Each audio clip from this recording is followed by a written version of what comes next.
Hi, പുതിയൊരു വീഡിയോയിലേക്ക് ഏവർക്കും സ്വാഗതം. ഓൾ ഇന്ത്യയുടെ സെക്കൻഡ് അലോട്ട്മെൻറ്റ് സ്റ്റാർട്ട് ചെയ്തിട്ടുണ്ട്. ഷെഡ്യൂൾ അനുസരിച്ച് 5-ാം തീയതി സീറ്റ് മാട്രിക്സ് വന്ന് 6-ാം തീയതി മുതലായിരുന്നു ചോയ്സ് ഫില്ലിംഗ് സ്റ്റാർട്ട് ചെയ്യേണ്ടിയിരുന്നത്. എന്നിരുന്നാൽ ഒരു ദിവസത്തെ വൈകി, അത് 7-ാം തീയതി സ്റ്റാർട്ട് ചെയ്തിട്ടുണ്ട്. ഓൾ ഇന്ത്യൻ്റെ അലോട്ട്മെൻറ്റിനെ കുറിച്ച് പറയണമെന്നുണ്ടെങ്കിൽ സെക്കൻഡ് അലോട്ട്മെൻറ്റ് ഒരു ഫ്രഷ് അലോട്ട്മെൻറ്റ് പോലെ തന്നെ നമുക്ക് ആർക്കും പുതുതായിട്ട് അപ്ലൈ ചെയ്യാവുന്നതാണ്. ഫസ്റ്റ് അലോട്ട്മെൻറ്റിൽ പങ്കെടുത്തിട്ടില്ല എന്ന് കരുതിയിട്ട് പ്രശ്നമൊന്നുമില്ല. സെക്കൻഡ് അലോട്ട്മെൻറ്റ് പുതുതായി രജിസ്റ്റർ ചെയ്ത് ഫീ അടച്ച് നമുക്ക് പുതുതായിട്ട് ചോയ്സ് കൊടുക്കാവുന്നതാണ്. ഇനി ഫസ്റ്റ് അലോട്ട്മെൻറ്റ് പങ്കെടുത്തവരും ശ്രദ്ധിക്കേണ്ട ഒരു കാര്യം എന്ന് വെച്ചാൽ, ഞാൻ ഫസ്റ്റ് അലോട്ട്മെൻറ്റിൽ പങ്കെടുത്തിരുന്നു. അതിൽ 100-300 കോളേജുകൾ ഞാൻ അലോട്ട്മെൻറ്റിന് വേണ്ടിയിട്ട് ചോയ്സ് ഫില്ല് ചെയ്തായിരുന്നു. അപ്പോൾ സെക്കൻഡ് അലോട്ട്മെൻറ്റ് എനിക്കൊന്നും ചെയ്യേണ്ടി വരത്തില്ല എന്ന് വിചാരിച്ച് നിൽക്കുന്നവരാണെന്നുണ്ടെങ്കിൽ അവരോട് പറയാനുള്ളത്, സെക്കൻഡ് അലോട്ട്മെൻറ്റ് എന്ന് പറയുന്നത് ഒരു ഫ്രഷ് അലോട്ട്മെൻറ്റ് പോലെ തന്നെയാണ്. നിങ്ങൾ ഫസ്റ്റ് അലോട്ട്മെൻറ്റിൽ ചോയ്സ് കൊടുത്തിട്ടുണ്ട്, നിങ്ങൾക്ക് സീറ്റ് കിട്ടിയാലും കിട്ടിയില്ല എങ്കിൽ പോലും സെക്കൻഡ് അലോട്ട്മെൻറ്റിൽ പങ്കെടുക്കണം എന്നുണ്ടെങ്കിൽ നിങ്ങൾ പുതുതായിട്ട് ചോയ്സ് ഫില്ല് ചെയ്യണം. അത് 0-ൽ നിന്ന് തന്നെ നിങ്ങൾക്ക് ചോയ്സ് ഫില്ല് ചെയ്യേണ്ടതായിട്ടുണ്ടാകും. അതുപോലെ നോക്കുകയാണെന്നുണ്ടെങ്കിൽ ക്ലിയർ വാക്കൻസി ലിസ്റ്റും അതുപോലെ തന്നെ വെർച്വൽ വാക്കൻസി ലിസ്റ്റും പബ്ലിഷ് ചെയ്തിട്ടുണ്ട്. ഈ ക്ലിയർ വാക്കൻസി ലിസ്റ്റ് എന്ന് പറയുന്നത് ഒരു സീറ്റ്, ആ കോളേജിലൊരു സീറ്റ് ആരും തന്നെ ക്ലെയിം ചെയ്യാതെ വാക്കൻ്റായിട്ട് കിടക്കുന്നതിന് ക്ലിയർ വാക്കൻസി സീറ്റ് എന്ന് പറയുന്നത്. ആ ഒരു സീറ്റ് എന്ന് പറയുന്നത് ആർക്കും അവകാശപ്പെട്ടതല്ല, ആരും ക്ലെയിം ചെയ്യാതെ നിൽക്കുന്നൊരു സീറ്റാണ് clear vacancy seat. Virtual vacancy seat എന്ന് പറഞ്ഞു കഴിഞ്ഞാൽ ആ സീറ്റിന് ഒരു അർഹനായിട്ടുള്ള ഒരു വ്യക്തിയുണ്ട്. അതായത് ഒരു കുട്ടിക്ക് ആ സീറ്റ് അലോട്ട്മെൻറ്റ് വന്നിട്ടുണ്ട്, പക്ഷേ ആ കുട്ടി അവിടെ പെർമനൻ്റ് ആയിട്ട് ജോയിൻ ചെയ്തിട്ടില്ല. പകരം ഹയർ ഓപ്ഷന് വേണ്ടിയിട്ട് വില്ലിങ്നെസ് കൊടുത്തിട്ടുണ്ട്. സ്വാഭാവികമായിട്ടും ആ ഒരു സീറ്റിലോട്ട്, ആ സീറ്റ് ലഭിച്ച ആ കുട്ടി ഹയർ ഓപ്ഷനിലോട്ട് അപ്ഗ്രേഡ് ചെയ്യുകയാണ് എന്നെങ്കിൽ ആ സീറ്റ് വാക്കൻ്റായി വരികയും ആ സീറ്റിലോട്ട് മറ്റൊരു കുട്ടിക്ക് കയറാൻ പറ്റും. ആ ഒരു ഇതാണ് വെർച്വൽ വാക്കൻസി എന്ന് പറയുന്നത്. ഞാനിവിടെ കേരളത്തിലെ ഗവൺമെൻറ് മെഡിക്കൽ കോളേജസിൻ്റെ ക്ലിയർ വാക്കൻസിയുടെയും അതുപോലെ തന്നെ വെർച്വൽ വാക്കൻസിയുടെയും നമ്പേഴ്സ് ഒന്ന് ടേബിളായിട്ട് മാറ്റിയിട്ടുണ്ട്. ഇവിടെ നോക്കുകയാണെന്നുണ്ടെങ്കിൽ ഒരുപാട് കാറ്റഗറീസ് നമുക്ക് കാണാൻ പറ്റും. ജസ്റ്റ് ആ കാറ്റഗറീസ് ആദ്യം പറയാം. OP, BC, EW, SC, ST, അതുപോലെ OPNO എന്നൊക്കെ പറയുന്നു, PH എന്നുള്ളത്, OPPH എന്നുള്ളതൊക്കെ, അതൊക്കെ എന്താണെന്ന് ജസ്റ്റ് ഒന്ന് പറയാം. OP എന്ന് പറഞ്ഞാൽ ഓപ്പൺ കാറ്റഗറി, BC എന്ന് പറഞ്ഞാൽ ബാക്ക്വേർഡ് ക്ലാസ്, EW എന്ന് പറഞ്ഞാൽ economically weaker section, SC scheduled caste, ST scheduled tribe, PH എന്ന് പറഞ്ഞാൽ ഫിസിക്കലി ഹാൻഡിക്യാപ്ഡ്. ഇപ്പോൾ ഇവിടെ നോക്കുകയാണെന്നുണ്ടെങ്കിൽ ഇപ്പം ജസ്റ്റ് വെർച്വൽ വാക്കൻസിയുടെ ഫസ്റ്റ് നോക്കാം. വെർച്വൽ വാക്കൻസി നോക്കുകയാണെന്നുണ്ടെങ്കിൽ കാലിക്കറ്റ് മെഡിക്കൽ കോളേജിൽ OPNO എന്നുള്ളതിൽ 8 കാണാൻ പറ്റും നമുക്ക്. അത് 8 സീറ്റുകൾ അവിടെ open category without any reservation നമുക്ക് കാണാൻ പറ്റും. ഈ റിസർവേഷൻ ഇല്ല എന്ന് ഉദ്ദേശിക്കുന്ന നോക്കുകയാണെന്നുണ്ടെങ്കിൽ ഇപ്പോൾ കോന്നിയിൽ നോക്കുകയാണെന്നുണ്ടെങ്കിൽ OPPH ഒരു സീറ്റ് നമുക്ക് കാണാൻ പറ്റും. അതുകൊണ്ട് ഉദ്ദേശിക്കുന്നത് വെച്ചാൽ ഓപ്പൺ കാറ്റഗറിയിലെ സീറ്റ് തന്നെയാണ് അവിടെ വെക്കൻ്റ് ആയിട്ടുള്ളത്, പക്ഷേ അത് ഫിസിക്കലി ഹാൻഡിക്യാപ്ഡ് ആയിട്ടുള്ള കുട്ടികൾക്ക് റിസർവ്ഡ് ആണ്.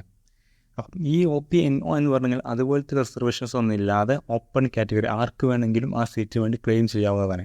ഇനി BCNO എന്ന് നോക്കണമെന്നുണ്ടെങ്കിൽ അത് ബാക്ക്വേർഡ് ക്ലാസ് ആയിട്ടുള്ള കുട്ടികൾക്ക് റിസർവ്ഡ് ആയിട്ടുള്ള സീറ്റുകളാണ്. അപ്പം അതുപോലെയുള്ള ഒരു കുട്ടികൾ അവിടെ വന്നാൽ അവർക്ക് സീറ്റ് കൊടുക്കും. അപ്പോൾ ആർക്ക് വേണമെങ്കിലും ആ സീറ്റിന് വേണ്ടി അപ്ലൈ ചെയ്യാൻ പറ്റും. ഒരു ഓപ്പൺ കാറ്റഗറി ജനറൽ ആയിട്ടുള്ള കുട്ടിക്ക് അവിടെ അപ്ലൈ ചെയ്യാൻ പറ്റും, പ്രശ്നമൊന്നുമില്ല. പക്ഷേ റിസർവേഷൻ അല്ലെങ്കിൽ മുൻഗണന ഇതുപോലെയുള്ള ബാക്ക്വേർഡ് ക്ലാസ്സിലെ കുട്ടികൾക്കായിരിക്കും എന്ന് മാത്രം. ഇനി ക്ലിയർ വാക്കൻസിയിട്ട് നോക്കുകയാണെന്നുണ്ടെങ്കിൽ ക്ലിയർ വാക്കൻസിയിൽ കാലിക്കറ്റ് മെഡിക്കൽ കോളേജിലോ ഓപ്പൺ കാറ്റഗറിയിലൊന്നും ഒരു ക്ലിയർ വാക്കൻസി, അതായത് ക്ലെയിം ചെയ്യാത്ത ഒരു സീറ്റ് അവിടെ ഇല്ല. അവിടെ ആകെ ക്ലെയിം ചെയ്യാത്തതായിട്ട് സീറ്റുള്ളത് EWSന് ഒരു സീറ്റും SCക്ക് ഒരു സീറ്റും അതുപോലെ തന്നെ ഫിസിക്കലി ഹാൻഡിക്യാപ്ഡ്, അതും ST കാറ്റഗറിയിലുള്ള സീറ്റ് ഫിസിക്കലി ഹാൻഡിക്യാപ്ഡ് ആയിട്ടുള്ള കുട്ടികൾക്ക് റിസർവ്ഡ് ആയിട്ടുള്ള സീറ്റാണ് അവിടെ ബാക്കിയുള്ളത്. അപ്പോൾ ഈ കാറ്റഗറിയിലായിട്ടൊരു ഓപ്പൺ കാറ്റഗറിയിലുള്ള കുട്ടിക്ക് ക്ലെയിം ചെയ്യാൻ പറ്റും, പ്രശ്നമൊന്നുമില്ല. പക്ഷേ ഇവർക്കായിരിക്കും മുൻഗണന എന്ന് മാത്രം. ബാക്കിയുള്ള കോളേജ് നോക്കുകയാണെങ്കിൽ ഇപ്പോൾ തൃശ്ശൂരിലൊക്കെ OP കാറ്റഗറി 7 എണ്ണുണ്ട്, ആലപ്പുഴയിൽ 9 ഉണ്ട്. പിന്നെ ഇവിടെ നോക്കുകയാണെങ്കിൽ ഇതിൽ പ്രത്യേകമായിട്ട് നമുക്ക് എടുത്തു പറയേണ്ടത് GMC കൊല്ലം. GMC കൊല്ലത്തിൽ നോക്കുകയാണെന്നുണ്ടെങ്കിൽ അത് നമുക്കറിയാം ഈ ഒരു ESIC കോളേജാണ് എന്നുള്ളത്. ESIC കോളേജുകളിൽ ഈ IP കോട്ട എന്ന് പറയുന്നൊരു കോട്ട കൂടെ ഉണ്ട്. നമ്മുടെ നോക്കണമെന്നുണ്ടെങ്കിൽ ഓപ്പൺ കാറ്റഗറിയിലെ ഓൾ ഇന്ത്യ കോട്ട ബൈ 5 സീറ്റുകളും IP കോട്ട ബൈ 2 സീറ്റുകളും അവിടെ വാക്കൻ്റ് ആയിട്ടുണ്ട്. പിന്നെ ബാക്ക്വേർഡ് ക്ലാസ് നോക്കണമെന്നുണ്ടെങ്കിൽ അവിടെ IP കോട്ട ബൈ കയറുന്ന സീറ്റുകൾക്ക് വാക്കൻസി ഇല്ല. ഓൾ ഇന്ത്യ കോട്ട ബൈ 4 സീറ്റുകൾ ബാക്കിയുണ്ട്. പിന്നെ ബാക്കിയുള്ള കാര്യങ്ങൾ നോക്കുകയാണെന്നുണ്ടെങ്കിൽ പിന്നെ PH കാറ്റഗറി, അതായത് ഫിസിക്കലി ഹാൻഡിക്യാപ്ഡ് ആയിട്ട് നോക്കുകയാണെന്നുണ്ടെങ്കിൽ ഇവിടെ ESI കോട്ട, അതായത് IP കോട്ടയിലുള്ള കുട്ടികൾക്ക്, ഹാൻഡിക്യാപ്ഡ് ആയിട്ടുള്ള കുട്ടികൾക്ക് റിസർവ്ഡ് ആയിട്ടുള്ള സീറ്റുകളുണ്ട്. അവിടെ ഓൾ ഇന്ത്യ കോട്ട ബൈ കയറുന്ന കുട്ടികൾക്കുള്ള സീറ്റുകൾ റിസർവ്ഡ് ആയിട്ടില്ല, അല്ലെങ്കിൽ വാക്കൻ്റ് ആയിട്ടില്ല. അവിടെ നോക്കുകയാണെന്നുണ്ടെങ്കിൽ കാറ്റഗറി വൈസ് ആയിട്ടും അവിടെ റിസർവ്ഡ് ആണ്. അതായത് ഇപ്പം EWS കാറ്റഗറിയിൽ ഹാൻഡിക്യാപ്ഡ് ആയിട്ടുള്ള ഒരു കുട്ടിക്ക് IP കോട്ട വഴി കയറുന്ന ആ കുട്ടിക്കായിരിക്കും അവിടെ മുൻഗണന ഉണ്ടായിരിക്കുന്നത്. ഈ ഒരു ലിസ്റ്റ് ക്ലിയർ വാക്കൻസി ലിസ്റ്റ് ആയിക്കോട്ടെ, വെർച്വൽ വാക്കൻസി ലിസ്റ്റ് ആയിക്കോട്ടെ, ഇതൊക്കെ നിങ്ങളുടെ ചോയ്സ് ഫില്ലിങ്ങിന് യാതൊരു തരത്തിലും ബാധിക്കാൻ പാടില്ല. ഇത് നോക്കിയിട്ടൊന്നല്ല നിങ്ങൾ ചോയ്സ് ഫില്ല് ചെയ്യേണ്ടത്. നിങ്ങളുടെ പ്രിഫറൻസിനനുസരിച്ച് തന്നെ നിങ്ങൾ ചോയ്സ് ഫില്ല് ചെയ്യുക. ഒരു കോളേജിൽ ഇപ്പോൾ STക്ക് സീറ്റ് മാത്രമേ അവിടെ വാക്കൻ്റ് ആയിട്ടുള്ളൂ, ഞാനിപ്പോൾ ഒരു OBC ആണ്, ഞാൻ ജനറലാണ്, അങ്ങനെ അപ്പോൾ എനിക്ക് കൊടുക്കേണ്ടതായിട്ടില്ലല്ലോ എന്നൊന്നും ആരും ചിന്തിക്കരുത്. നിങ്ങൾക്ക് അവിടെ STക്കൊരു പ്രിസർവ്ഡ് ആയിട്ടുള്ളൊരു സീറ്റാണ് ഉള്ളത് എങ്കിൽ പോലും നിങ്ങൾക്ക് അവിടെ ഓപ്ഷൻ കൊടുക്കാം, നിങ്ങൾക്ക് ആ ഒരു സീറ്റിന് വേണ്ടി ക്ലെയിം ചെയ്യാം. അവിടെ അവർക്കായിരിക്കും മുൻഗണന. നിങ്ങൾക്ക് ആ സീറ്റ്, അവർക്കൊരു സീറ്റ് കിട്ടില്ല എന്നുണ്ടെങ്കിൽ, അങ്ങനത്തെ ഒരു വ്യക്തി അവിടെ വന്നില്ല എന്നുണ്ടെങ്കിൽ ആ സീറ്റ് നിങ്ങൾക്ക് കിട്ടും. സോ നിങ്ങൾക്ക് അവിടെ ചോയ്സ് ഫില്ല് ചെയ്യുന്നതിന് യാതൊരു പ്രശ്നവുമില്ല. നിങ്ങളുടെ പ്രിഫറൻസ് അനുസരിച്ച് മാത്രമേ ചോയ്സ് ഫില്ല് ചെയ്യാൻ പാടുള്ളൂ. പിന്നെ സെക്കൻഡ് അലോട്ട്മെൻറ്റിനെ കുറിച്ച് മറ്റു കാര്യങ്ങൾ പറയുകയാണെന്നുണ്ടെങ്കിൽ, ഈ അലോട്ട്മെൻറ്റ് ഒരുപാട് പ്രത്യേകതകളുണ്ട്. കാരണം നമ്മൾ അറിയാം, 2 അലോട്ട്മെൻറ്റ് നമുക്ക് പാരലായിട്ട് നമുക്ക് നടക്കുന്നത്, ഓൾ ഇന്ത്യ അലോട്ട്മെൻറ്റ് അതേപോലെ തന്നെ കേരള അലോട്ട്മെൻറ്റും. അപ്പം ഓൾ ഇന്ത്യ ഫസ്റ്റ് അലോട്ട്മെൻറ്റ് വന്നു, കേരളയുടെ ഫസ്റ്റ് അലോട്ട്മെൻറ്റ് വന്നു, ഇനിയിപ്പം ഓൾ ഇന്ത്യയുടെ സെക്കൻഡ് അലോട്ട്മെൻറ്റ് നടക്കുന്നു. ഈ അലോട്ട്മെൻറ്റ് റിസൾട്ട് വരുന്നതിൻ്റെ ഏറെക്കുറെ പാരലായിട്ട് തന്നെ നമുക്ക് എന്ത് കിട്ടും, കേരളയുടെ സെക്കൻഡ് അലോട്ട്മെൻറ്റും വരും. ഇത് ശ്രദ്ധിക്കേണ്ട കാര്യം വെച്ചാൽ, നമ്മൾ ഓൾ ഇന്ത്യയുടെ ഫസ്റ്റ് അലോട്ട്മെൻറ്റ് നമുക്ക് ഫ്രീ എക്സിറ്റ് എന്ന് പറയുന്നൊരു ഓപ്ഷൻ ഉണ്ടായിരുന്നു. പക്ഷേ സെക്കൻഡ് അലോട്ട്മെൻറ്റിൽ ഫ്രീ എക്സിറ്റ് പറയുന്നൊരു ഓപ്ഷൻ ഇല്ല. അതുപോലെ തന്നെ ശ്രദ്ധിക്കേണ്ട കാര്യം വെച്ച് കഴിഞ്ഞാൽ, നമ്മൾ ഈ ഒരു റിസൾട്ട്, ഈ all India second allotment result വരുന്നതിൻ്റെ ഒപ്പം തന്നെ കേരളയുടെ സെക്കൻഡ് അലോട്ട്മെൻറ്റ് വരും. ആ ഒരു സമയത്ത് നിങ്ങൾ ചൂസ് ചെയ്യേണ്ടത്, ഇപ്പോൾ ഉദാഹരണത്തിന് ഒരു കുട്ടി, ആ കുട്ടിയുടെ കേരളയുടെ റാങ്കിൻ്റെ ഒരു ബോർഡറിലാണ്, അല്ലെങ്കിൽ ഓൾ ഇന്ത്യയുടെ സീറ്റ് കിട്ടുന്നു, അല്ലെങ്കിൽ കേരളയുടെ സീറ്റിൻ്റെ ബോർഡറാണ്, അങ്ങനെയുള്ള കുട്ടികളൊക്കെ ചൂസ് ചെയ്യേണ്ടത് വളരെ ക്രൂഷ്യലായിട്ട് ടൈമാണിത്. അതായത് ഏത് അലോട്ട്മെൻറ്റിൽ ഞാൻ നിൽക്കണം എന്ന് ചൂസ് ചെയ്യേണ്ടത്. അതായത് നിങ്ങൾക്ക് തേർഡ് റൗണ്ടിലാണ് ബെറ്റർ കോളേജ് കിട്ടുക എന്നുണ്ടെങ്കിൽ, നിങ്ങൾ സ്വാഭാവികമായിട്ടും ഏതെങ്കിലും ഒരു അലോട്ട്മെൻറ്റിൽ നിങ്ങൾക്ക് തീരുമാനമെടുക്കേണ്ട ഒരു ടൈമാണ്. ഓൾ ഇന്ത്യ വഴി ഞാൻ മുന്നോട്ട് പോകണം, ഇത് കേരള അലോട്ട്മെൻറ്റ് വഴിയാണ് ഞാൻ മുന്നോട്ട് പോകേണ്ടത് എന്ന് തീരുമാനിക്കേണ്ട ഒരു സമയം. ബിക്കോസ് ഇവിടെ ലോക്ക് എന്ന് പറയുന്നൊരു സംഗതി വരാനുണ്ട്. പലർക്കും ഡൗട്ടിലാണ്, ഈ ലോക്ക് ആകും എന്നൊക്കെ കേട്ടു എന്നല്ലാതെ അത് എന്താണെന്ന് മനസ്സിലായിട്ടുണ്ടാവില്ല. ജസ്റ്റ് വളരെ സിമ്പിളായിട്ട് ഞാൻ പറഞ്ഞു തരാം.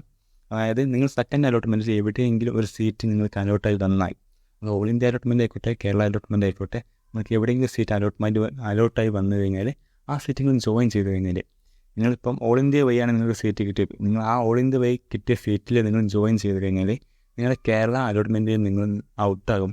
നിങ്ങൾ എന്ത് ചെയ്യും, ഓൾ ഇന്ത്യ അലോട്ട്മെൻറ്റിൽ ലോക്കാവും. പിന്നെ നിങ്ങൾക്ക് തേർഡ് റൗണ്ട് പങ്കെടുക്കണമെന്നുണ്ടെങ്കിൽ അത് ഓൾ ഇന്ത്യ അലോട്ട്മെൻറ്റിൽ തേർഡ് റൗണ്ടിൽ മാത്രമേ പങ്കെടുക്കാൻ പറ്റത്തുള്ളൂ.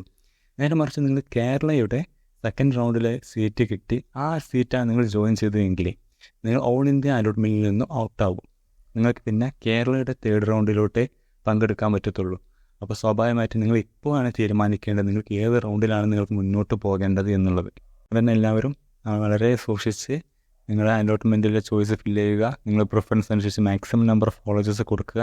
ആ കോളേജ് കൊടുക്കുമ്പോൾ ഞാൻ അവിടെ പോയി ജോയിൻ ചെയ്യും എന്നുള്ളൊരു തീരുമാനം നിങ്ങൾക്ക് ഉണ്ടാകണം. അല്ലാതെ വെറുതെ ഏതെങ്കിലും കോളേജുകളിൽ പേര് കേട്ടിട്ട് അതിങ്ങനെ വലിച്ച് കൊടുക്കുകയില്ല. ആ കോളേജ് കിട്ടിയാൽ ഞാൻ അവിടെ പോകുമോ എന്ന് തീരുമാനമെടുക്കുക. ഏത് അലോട്ട്മെൻറ്റിലാണ് നിൽക്കേണ്ടത് എന്നുള്ളതും തീരുമാനമാക്കുക. And all the best for your future. Thank you so much. Subscribe ചെയ്യാത്തവർ സബ്സ്ക്രൈബ് ചെയ്യുക.